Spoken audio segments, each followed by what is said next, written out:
Welcome back to Inside Politics. We're talking about the 111th Tennessee General Assembly, about 6 weeks into their second session. We're talking to Kim Cruzy of the Associated Press, and also Joel Ebert of the Tennessean, both of whom cover the legislature.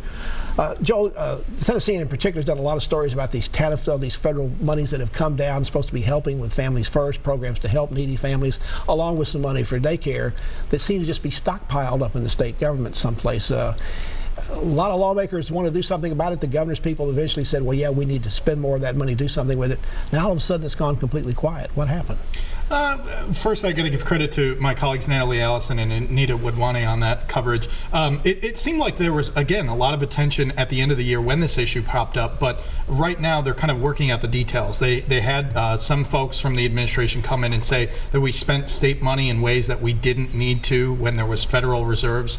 So still a lot of questions. I think by the end of the session there will be some decision or action on it. We're just kind of in those lull periods that happen. Kim, another thing the governor did address in his State of the State, and he got about as big a round of applause he did, except when he was giving out the raises and things, was what to do about education, was when he talked about trying to spend more money at the drivers' bureaus to take care of the lines, and I think now that people can make us to help people get ready for those real ID problems. There's stories now coming out. This is going to be a problem all over the country, and they're going to have a real problem coming up in October when this deadline comes in. Are they going to move that money separately, or are they going to wait and put that all part of the budget as it goes through? I have to maybe defer to Joel, who has been leading that particular issue when it comes to real ID. Did you have to get your driver's license renewed, Joel? You have to go stand in line. I did, and that's what triggered me. So it sounds like the governor's office does want to put at least an initial pot of money to hire 80 employees.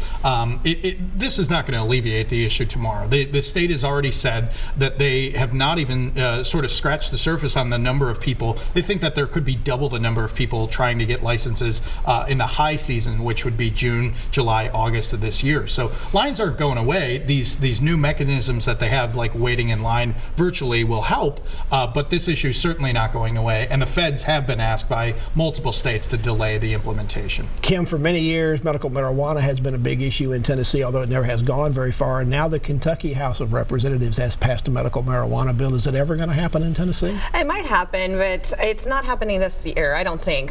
We still have a lot of resistance. It's a big issue. You have a lot more people talking about it, more information than ever. The effort to try to get law enforcement to be supportive of it instead of an opposition, is that working? Is that having any impact? I mean, that's a national issue. I mean, resistance anywhere that you have it, even where states that have legalized it. There are concerns from law enforcement of how do you enforce when it's still illegal on the federal level. Yes, you can pass a state law, but they have a duty also to enforce all laws. But there are over 30 states, I believe, that have medical marijuana, so it can't be that big a national problem because the states are all doing it and none of them are being shut down. I would also add that, a lot of these states that have adopted it need the money. Illinois needs the money. West Virginia, Tennessee doesn't need it. Right now, we are flush with cash. The budget is running in a way that it hasn't in previous years. So until there is that need, I would argue that lawmakers aren't going to be quick to adopt this. Tennessee apparently does not need, at least right away, the money from the online sports gambling that they approved. The rules seem to be a problem. In fact, legislative leaders this week asked them to slow down implementing it.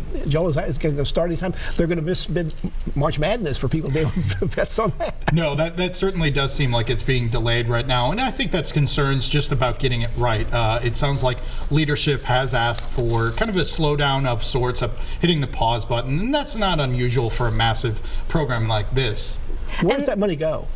Well, I mean, that is, part of it for schools, part of it for back into the general fund. It is supposed to be divided. However, I think as we have seen in states that have passed sports gambling, this isn't a ton of money. This isn't going to be a huge cash boost to Tennessee. And they didn't pass it in order to save anything or even fund employees or anything like that. No. So there's also a lot of efforts to cut taxes. The governor wants to cut the occupational privilege tax by 50%. Sounds like he wants to get rid of it completely. And there's also talk about the excise tax being cut and other cuts in the sales tax. Are they going to fool around the margins and cut themselves into a revenue problem somewhere down the road? I think that's really what the Senate's hang-up is. A lot of Senate leadership has said we don't want to put ourselves out and jeopardize our financial standing in the future. The question is, though, how do you use sort of the budget surplus that the state is experiencing right now? They are fiddling around the edges, whether that's a food tax holiday or other tax cuts. Now, Kim, lawmakers have been trying, particularly Democratic lawmakers, female lawmakers, to try to get the sales tax taken off on feminine hygiene products. And now they want to do it at least on, say, the sales tax weekend.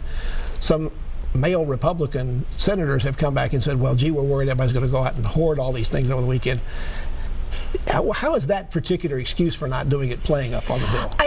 Senator Hensley later clarified, who had raised those concerns about, do we actually know? He said that he's worried about the actual cost, but the actual estimate from the fiscal impact, if we wanted to briefly exempt feminine hygiene products, would be about $130,000, which is a drop in the bucket. But however, I think it is where we just start adding willy-nilly to things to the sales tax holiday weekend. I think there's also concerns about maybe starting some sort of pattern here. When we had Lieutenant Governor on here, he indicated that he thought they might wrap up their business and adjourn sine die, which means for good, by Easter, sometime in April. Joel, you don't think that's a very likely deadline? They always set a target deadline, and then silliness or some mistakes or whatever gets in the way. So I would say if it's around Easter, it could be the following week or the week after that. So it wouldn't be shocking if they get out a little bit earlier than last year, which was a non-election year. This year they want to get out to begin campaigning, but I would target mid-April. So, Kim, Holy Week could be Hell Week, because that last week on the Hill is always tough. Definitely. We have a lot of issues that play here. Thank you so much for coming on the show. Thank you. Joel, thank you for being on here as well. We'll have you back in the future, and good luck the rest of the year on the Hill. Thank you. And thank you for joining us on Inside Politics. Hope you'll be back here again for a future show. If you can't get into politics in the meantime, go to the News Channel 5 website. You'll find my Capitol View commentary there. There's new commentary posted every Friday afternoon. Enjoy the rest of your weekend, and we'll see you back here next time. Goodbye.